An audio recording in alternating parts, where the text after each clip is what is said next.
A very good evening to you. Thanks for joining us on the Tuesday edition of the show. I'm Yemi Adebayo. Well, tonight on the show, the dust has settled and it's time to do a post-mortem of the drama that played out in Libya, and we'll do our best to cover all the angles all for you tonight.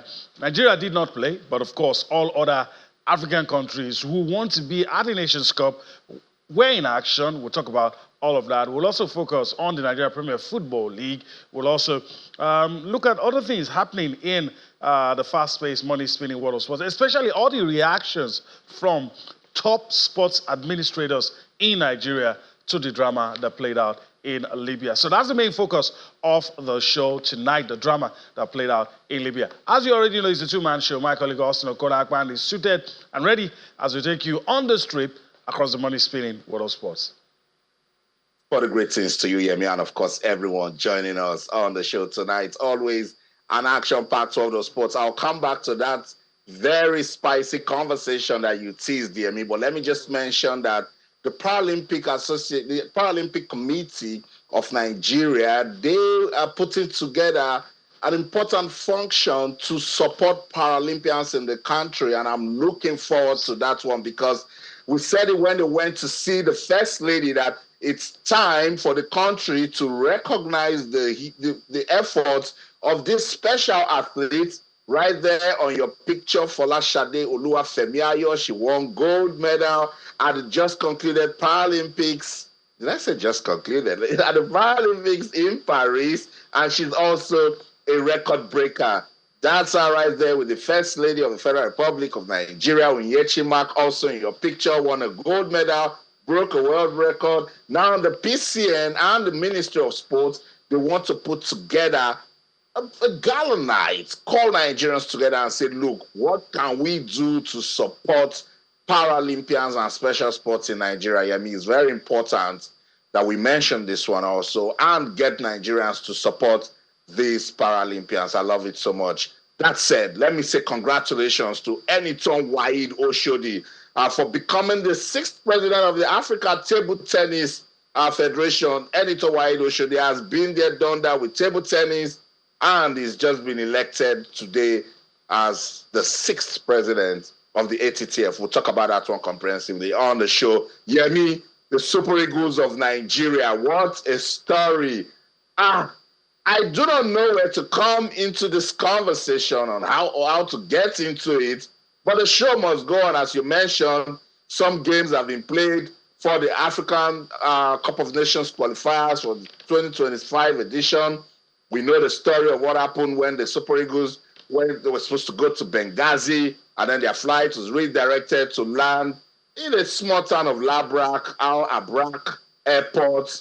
And the word everybody has been trying to use carefully, they were taken hostage. That's the word that everybody has been, careful to use. But I think that's what it is. When you deny someone of food, water, communication, their right of movement, and you trample on their human dignity, I think that was hostage taking. But as you said, the dust hasn't really settled. But now we're trying to really understand the issues while we wait for CAF to give the verdict. It's really a sensitive issue, I mean.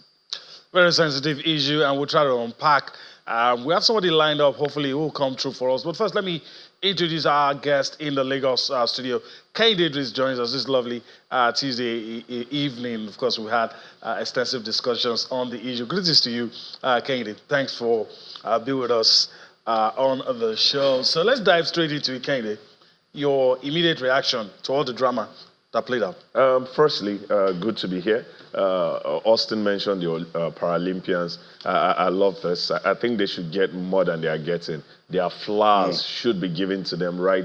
As of when they just made the country proud. And I love this. Hopefully they will get more because they are giving us more than enough, from their tanks right there. And then for Waheed Oshodi, fantastic. I keep saying it. Waheed has a one-on-one relationship with almost all the table tennis players in Nigeria. Whether you're 5 years old, 7 years old, 9 years old, he has a way of having that relationship. And Africa recognized that. He was vice president for a long while before he became, president. So huge congratulations to a man that I say is an epitome of sport administration in Nigeria. To the matter at hand, you know, it's a whole lot. It's a whole lot. It started from Wednesday when Libya, came into the country preparing for their Friday's game, where you're trying to hide your movement plans for your hosts. You're coming into my home country. This set of people are saddled with the responsibility of welcoming you, putting you at the right place. And then, when are you coming? We'll communicate with you, only for you to call 1 hour into, you landing, we're almost here and all of that. And then your advance party prepared Port Harcourt when the NFF was preparing Uyo. And then he landed in Port Harcourt. He started talking about, how you were treated and all. Hey, number one, you not telling your host when you will be coming, how you will be coming, where you will be landing is a heel, is a wrong. It was managed. And let me just quickly say this for the sake of our viewers. Those who are listening to Kehinde Idris trying to explain this, he's probably doing this because out there on social media, the Libyans are trying to make it look like it's tit for tat. Yeah. And so it is upon everyone who knew what happened to be able to explain what transpired in Nigeria. Even if we are saying tit for tat, which is not even acceptable in any case, it wasn't the case. So we're going to try and go around all of this. Yeah. I was just trying to pin I get it. The Nigerian angle. The NFF offered you a chartered airline. You said you don't want extra expense, so you cannot go for that. Okay, let's make provision for bus. You say your advanced parties will make provision for that. And then they did that. All these are on you. And if there was something dire that happened in Nigeria, social media is there. You can't tell me your people wanted to keep it under wraps. The entire world, some persons would have picked those stories, put it out there if it was a serious situation. And then some days later, Nigeria had to travel on Sunday down to Libya. Number one, they were supposed to land here just on their flight while they were still, airborne, about to land. You diverted the flight somewhere else. These airports that you diverted these Super Eagles, down to, is said in Libya to be used just for Hajj pilgrimage. Everything you're saying now, if it didn't play out in front of all of us, looks like an Hollywood script. Exactly. But unfortunately, it is not. It is the reality. Really but let me quickly get to Austin, and I'm hoping that we'll get that, get the person we want to speak with as soon as he's ready. But also, let me quickly get your thoughts. It's hard not to your patriotic nature not kick into gear when you see all of this. But let's try and play the devil's advocate. And that's why I allowed Idris to say everything that he's saying. Yeah. Let's forget about rules. We can't, but let's assume we can just forget about rules. Is there any way this can be explained as tit for tat? Is there any way? No, it shouldn't, because it even goes against the core objective of football, and it goes against FIFA's message of fair play. So there's no room for tit for tat whatsoever. But the question we should be asking ourselves, Yemi, is what did we do on our part to bring this on us? For one, I've looked at the NFF reports and all of the antics that the Libyans tried to play from when they got to Port Harcourt to when they got to Uyo. Remember, they also complained that, your journalists were spying on us, so they had to chase journalists out of the room so that they could do their training. They were just having petty race to 1,010,000 when they got to Nigeria. But one thing I want to say to the NFF, you knew that there was going to be a second leg, and these guys have shown you signs that, you did this to us. There have been a lot of allegations going around. So when you come to Benghazi, there's no way we will not make you go through some sort of hell. That's when you should have escalated the matter. That's when you should report to CAF and say, look, this is what is happening. These people came here, we did this, we did that for them. They said that they didn't want our buses. Don't wait till when things get really bad. I didn't see anywhere where they said they did that. They just thought that, oh, right after we finish our game, they will go to Libya and play. But they did not know what these guys were up to. They had something up their sleeve. But let's thank goodness. Pictures of when the players finally touched down in Abuja after they were held for about 20 hours in Labrak in Libya. So we're just thanking God that that the players and officials and some journalists that traveled with the team got back to Nigeria safely. But NFF, next time, when a team comes to your house and they are complaining, oh, the water you gave to us is dirty, oh, the food you gave to us wasn't nice, do a proper report and send it to the governing body. Say, CAF, look at what is going on here now, just in case, so that when we get to these people's house, they are not going to try to want to, give us some sort of maltreatment in the name of, oh, we did not take care of them also.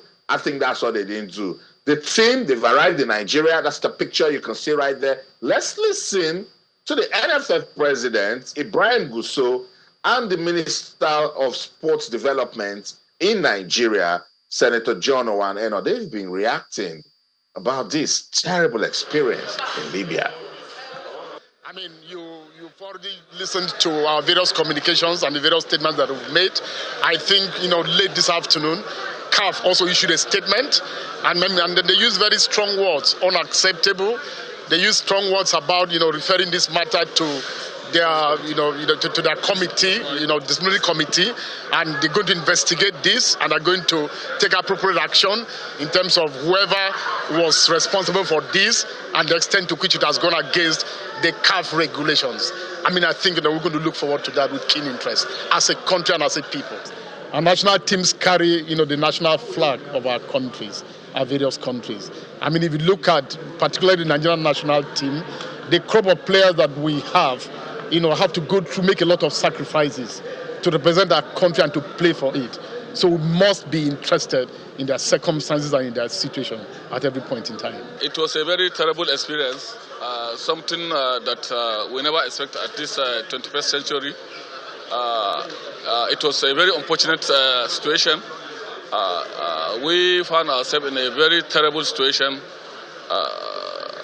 As you are all aware, we left Nigeria from Uyo to Kano with the intention of landing in Benghazi, because that was the approval that was given to the chartered aircrafts. But unfortunately, some minutes for us to land, the captain informed us that he was directed not to land in Benghazi by the higher authority. So he's taking us back to a place they call Al-Alabat for us to land. It was a very terrible experience. The pilot has to manage himself to see how he can land with us in a situation, in an airport that was not fully ready to receive us. But that's not even the story. We spent 12 hours or close to 18 hours locked in a conference hall without water, neither water, no food, no internet, no network, no communication whatsoever with anybody. And the highest disturbing thing was for us to communicate to our embassy people to tell us that they were not even given permission to come to Benghazi, talk less of coming to our own side. So we are left hopeless. We don't even know where to go. We cannot move out. When we intend to go out to even try and source things for ourselves, we are being blocked, and the airport was locked, that we cannot go to anywhere. We are just left with the military officers, and it was a very unfortunate situation. But we thank God that we are back home. We have already lodged our complaint to CAF, and every little bit of information about the incident has been communicated to CAF. Then we wait and see and hear the result of the disciplinary committee of CAF on the decision they are going to take. That's NFF President Ibrahim Gusso narrating that terrible experience. Now you listen to him and everything he talked about. Do you still want to go soft that it wasn't hostage taking? I think that's what it was, So we're thankful that he made it back to the country. Let's go to Cairo in Egypt. Sports lawyer and the general manager of Rangers International, Amobi Eziaku, joins us live on the show. Amobi, good to have you join us on Sports Tonight. Yeah, I'm happy to see your handsome face, Oga. Thank you. I will be Happy good to see really you be too. here, yeah. Good to see you. Amobi, you're out there in Cairo, Egypt. I'm sure they are talking about Nigeria, Libya. What are you hearing? Well, it's sad. It's sad this is happening at this time, and this is a time to really uphold the statute. This is really a time for CAF to be heard on the people or the countries that feel they own the game, really, because this is not the first time it's happening, and it's still the same culprit, not just to the national team, but to club sides when they go there to play. So of this time, the regulation must be upheld. No need to cut corners. That's right. The organizing committee, the disciplinary committee must be strong on this. They must be hard. Again, there will be a lot of politicking. I have to tell you the truth. Okay. Remember, in 2021, I led the matter against Al Ittihad, Enyimba Al Ittihad. Although Enyimba contacted me when the matter was almost so bad. But we argued strongly. You asked a team, you were going to play in Al Ittihad in Benghazi, and then few days to the game, Enyimba had got their visas and all that. You are saying you are going to play in Tunisia. You know, all those dark age antics. We should have overgrown that. But I like the fact that this is now happening to the national team. So Nigerians will now see what club sides even face when they play against North Africans. And the law, the regulation is clear when it comes to certain issues with respect to reception of teams, with respect to landing at an airport, and the distance, the kilometers, for instance, as provided by the rules. But I know we will get into that pretty soon.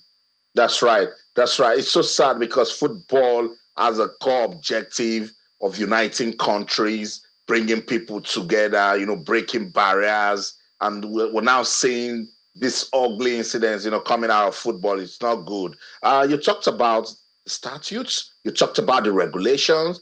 Amobi, what does the regulation say? And in this situation, who is likely to get the hammer?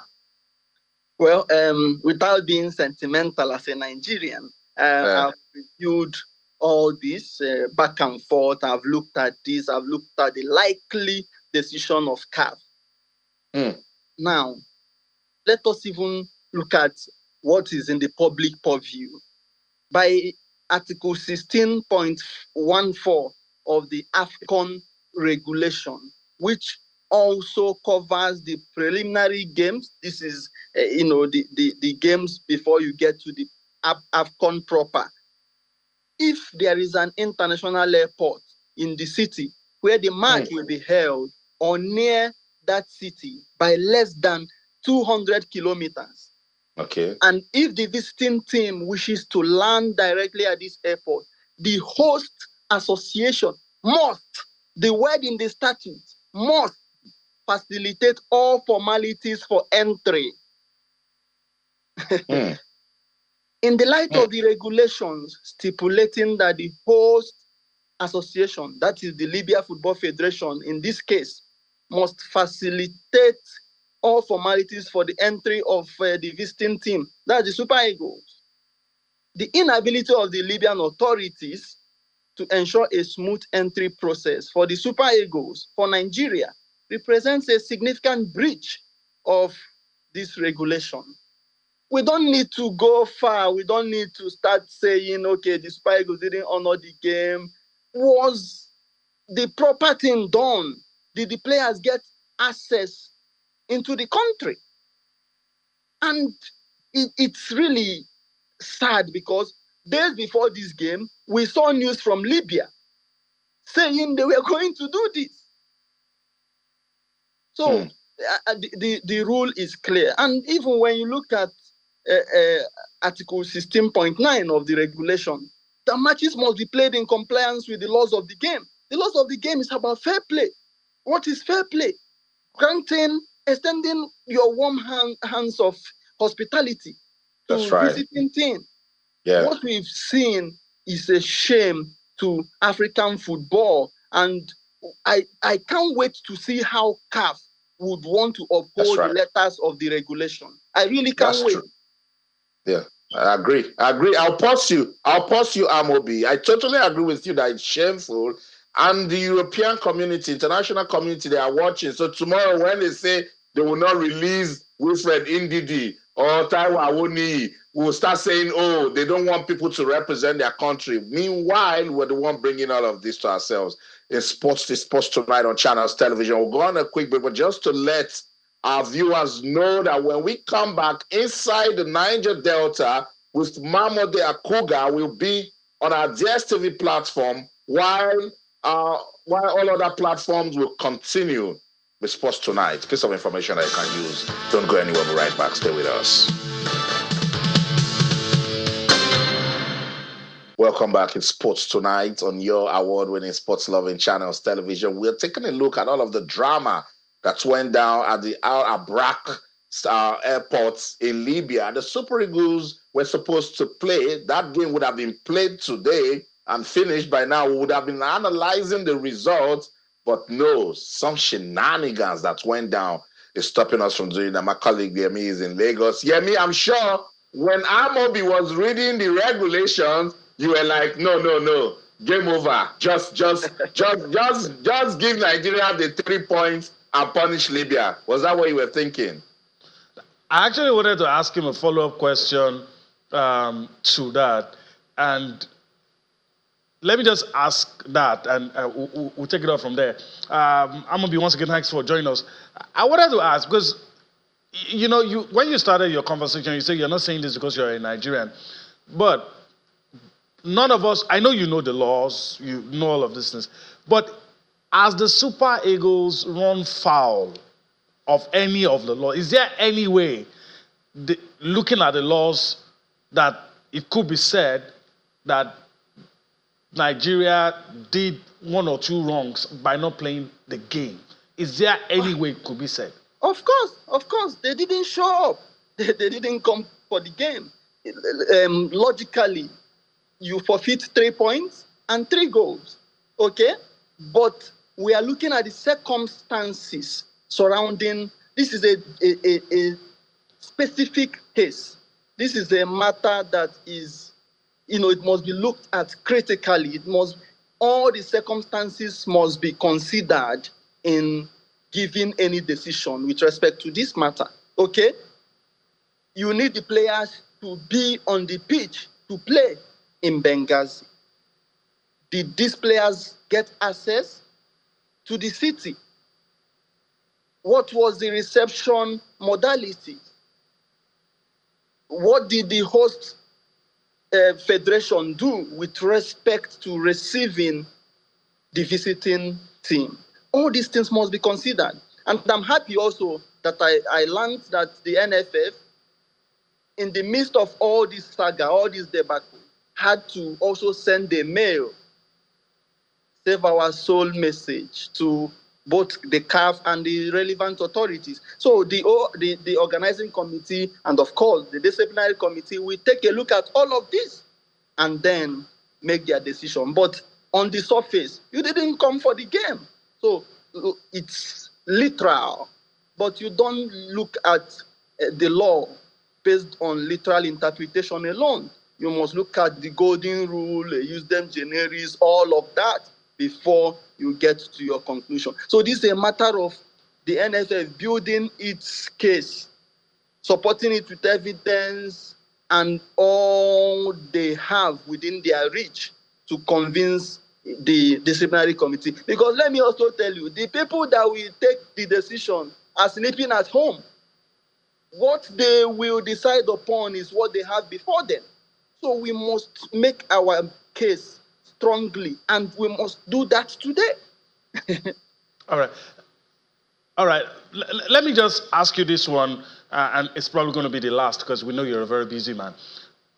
When you started, because I was listening, you made a case and you said, look, it's not just Libya. North African countries do this, and they've been doing it for a long time. So how has it been that they've been doing this, and it appears like CAF has been powerless to either wield the big stick or, make them to answer for all of this. Because, look, even if I wasn't in Nigeria, this is a classic case of hostage taking. No matter how you want to look at it. Yes. So the question is, will CAF do something? And why have they not been able to do something in times past when things like this happen? And before you answer, this is the same CAF that when something happened to Togo, players got shot and some of them, the CAF was still saying, please, can you still come back and play? Yes. Now, you see, we have to now go again back to the history of even the formation of CAF, the influence of North Africa in the formation of CAF. Look, in 2021, I led the legal team that defended Enyimba against Al Ittihad, and I know the politics that was played there. And I think this is the time for sub-Saharan federations to rise up, member associations to rise up and really insist that equals must be treated equally. The 54 member associations of CAF must be treated equally. When a matter is between, let's say, Tunisia or Egypt or Morocco or Algeria, Libya, against West African teams, you see that even before the matter is handled or called before the organizing committee or the disciplinary committee, you know where they are tilting to. And then you begin to ask, where are the representatives in the council? What are they doing? So I'm happy that this has now got to the national team. Let's see, because the Super Eagles is big, no matter how you want to look at it. Rivers United, we are in the same issue in the past. Enyimba, we are in the same issue in the past.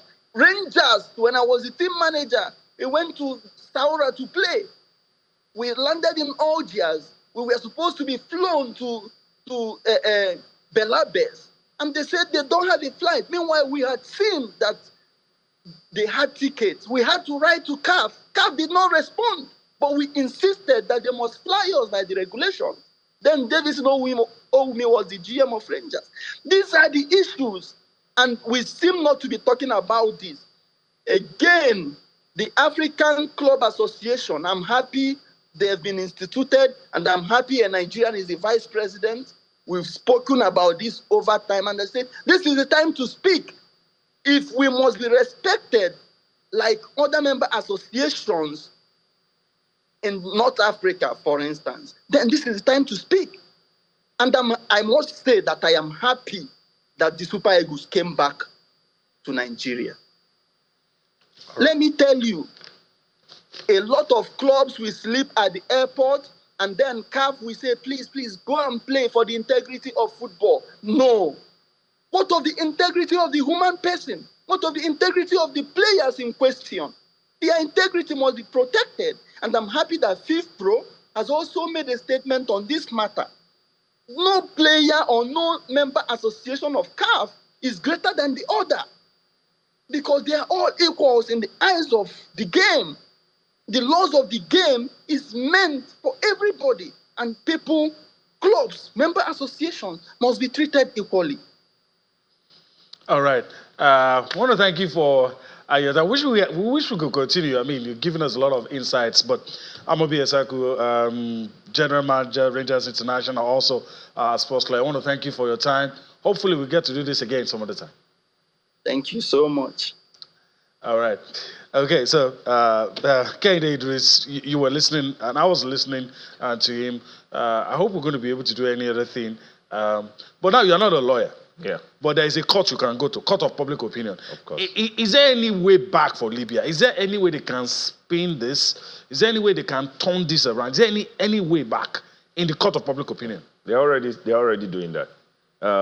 It's like what Amobi said. We need to start putting out statements from the Nigerian angle, because Libya are already pushing a narrative. This happened to us.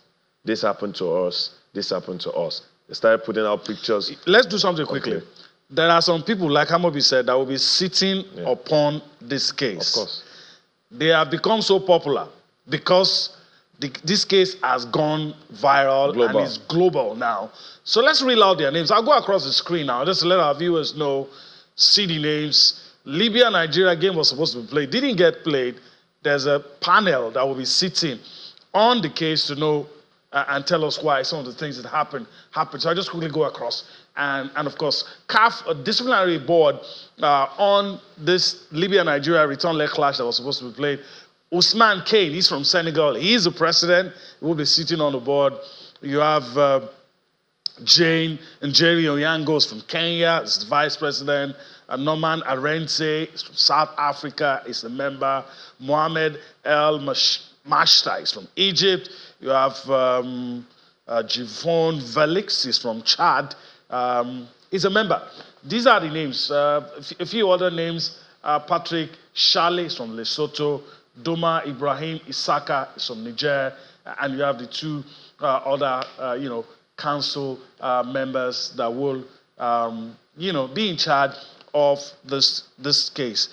And, really now this name, I'm already feeling like I'm involved in the court case one way or the other. And I'm standing here and I'm curious that is there any way anybody can sit down on this?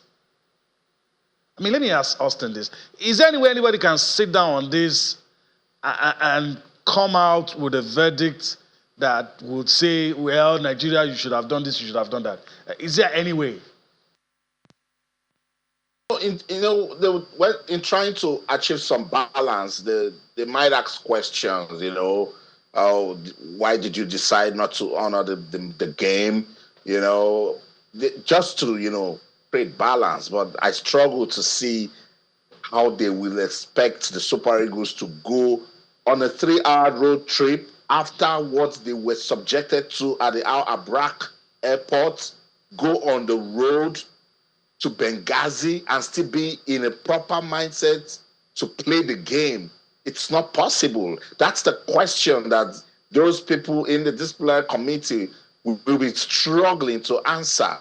Not to mention that Libya, at the moment, is undergoing some level of civil unrest. So the country is not entirely safe to now put Nigeria's national team with top officials, journalists, government officials on the road in Libya to travel for over 3 hours to Benghazi. It wasn't safe.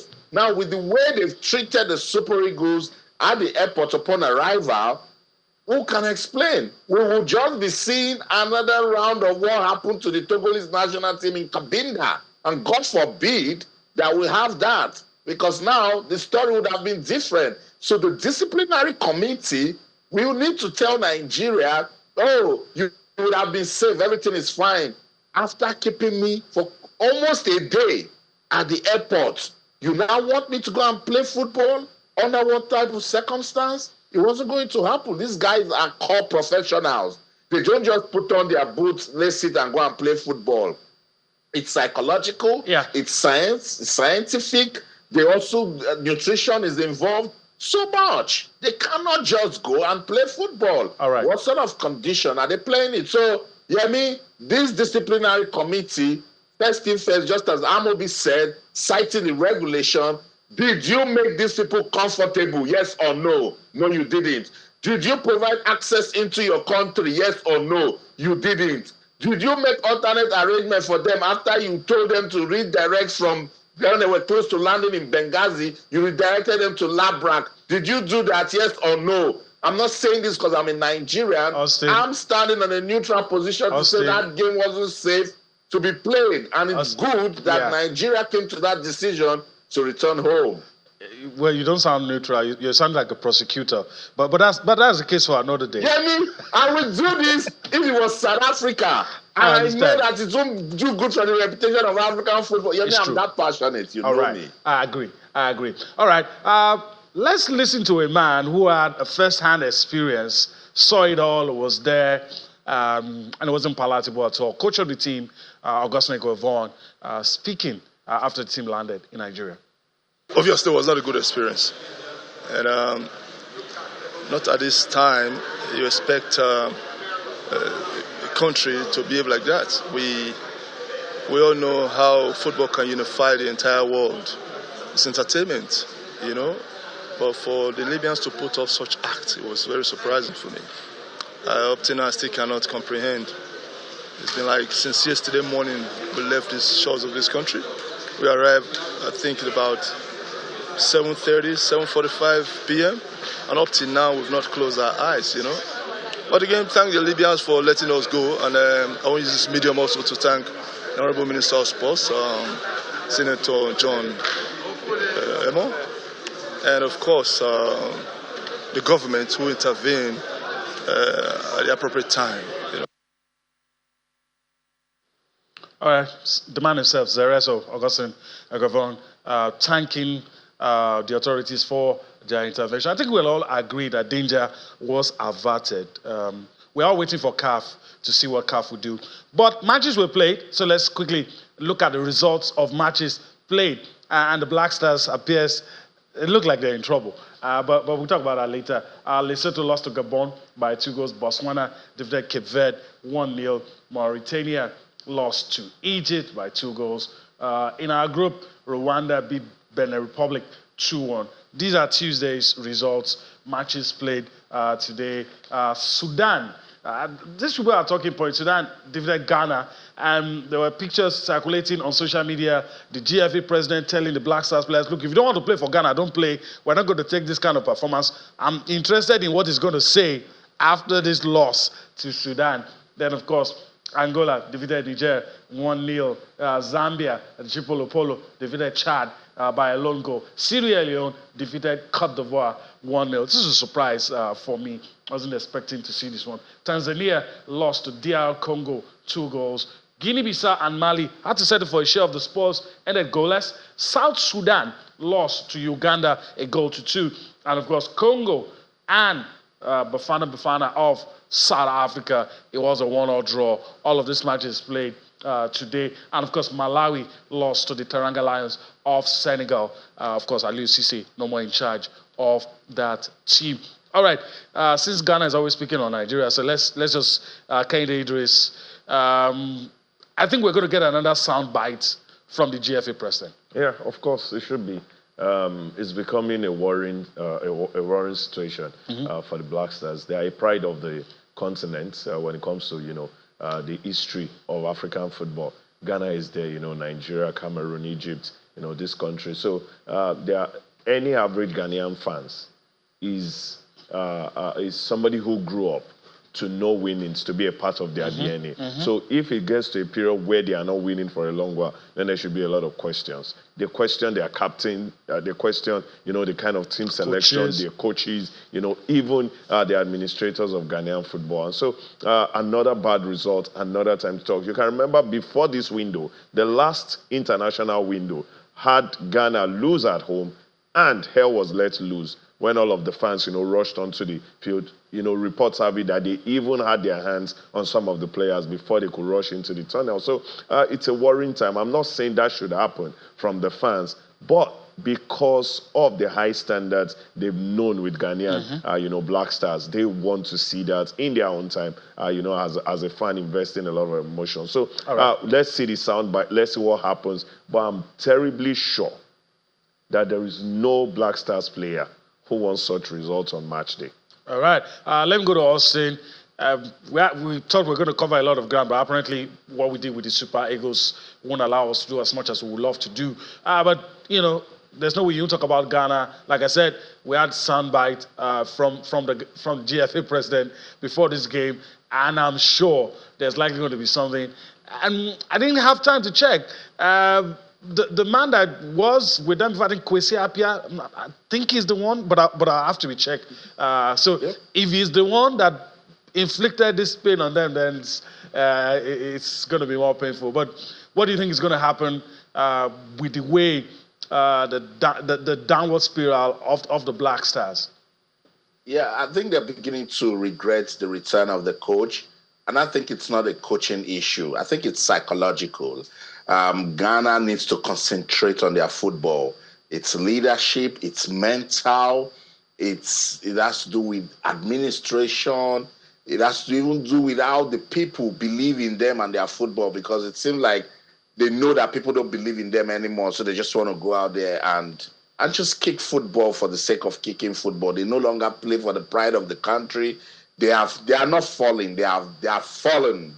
So I try not to talk about Ghana because they find a way to, bounce back when we start talking about them, particularly when they now meet Nigeria, so they should go fix their problem and find a way to, get back that respect that they hold in Africa. But at the moment, it's so tough for them because they are only just looking at coach. It's beyond coaching. It's psychological. I strongly believe that there's something wrong. There's a mental drift somewhere, particularly with the players representing the country. They need to come back and see ways that they can bring pride and glory to the country again. But that said, I love the fact that now small teams can meet big teams in Africa and give us something to talk about. A quick look at some of the results today.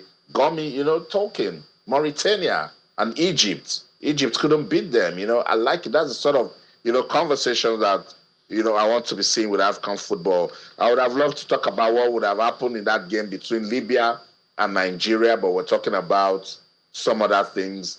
CAF needs to sit down, show leadership, and find a way to sanitize football. Remember, that's why I was telling you that it's not about because I'm Nigerian. Remember the way I've been praising Mosepe and his CAF for promoting the business side of football. They should also find a way to let people understand that for the love of the game, fair play should be respected. Sure. Don't come and use antics and say, they did it to me, I must do it back to them. It's defeating the entire objective of using football to promote world peace and unity. Yeah, that's true.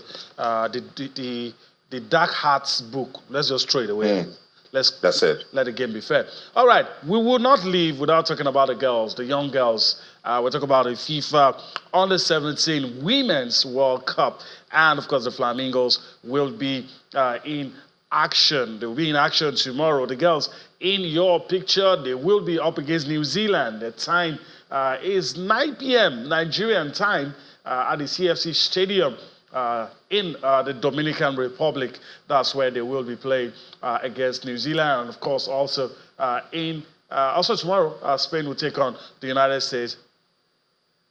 So that's it. All right. Also, before we leave, let's squeeze this in. The Nigeria Premier Football League also matches will be played tomorrow. It's going to come up on your screen. I'll go across now to let you know the matches that will be played tomorrow. Interesting matches, Kennedy, to be played. Yeah. And like I said, we're going to see it on the screen. Shooting Stars, of course, talking about match day 6 results, but these are match day 7 fixtures. We'll talk about the others later. Lobby Stars take on El Kanemi Warriors. Rangers International take on Kano Pillars. Heartland, the Naze Millionaires will take on New Boys, the Korodu City. All of these match day 7 fixtures. Other matches to be played, of course, Kwara United take on Sunshine Stars as their Kure Gunners. Nasarawa United up against Abia Warriors. Bendel Insurance will take on Bielsa United. It's going to be interesting. These guys are very close, like neighbors. And so some other matches, also midweek matches to be played.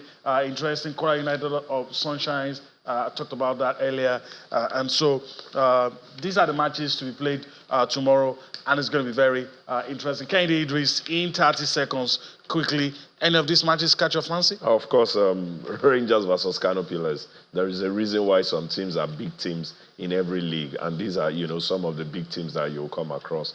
For Rangers, I want to see them returning to playing that sublime football that we saw them play last season that got them the lead. For Kano Pillars, I'm pretty excited to see Shehu Abdullahi, to see, Ahmed Musa, veterans, even of Nigerian football at the national level, coming back to play in, that selected club in the Simon Sigida team. So I want to see how Kano Pillars, because they've not started the season so well, maybe this is the turning point for them. The last match, Ahmed Musa got 2 goals for them. So it's a fantastic story for anybody. And for, them playing Rangers, 2 big teams, every day we want to see such games. All right, Austin, your parting shot, but of course, on the Nigeria Premier Football League.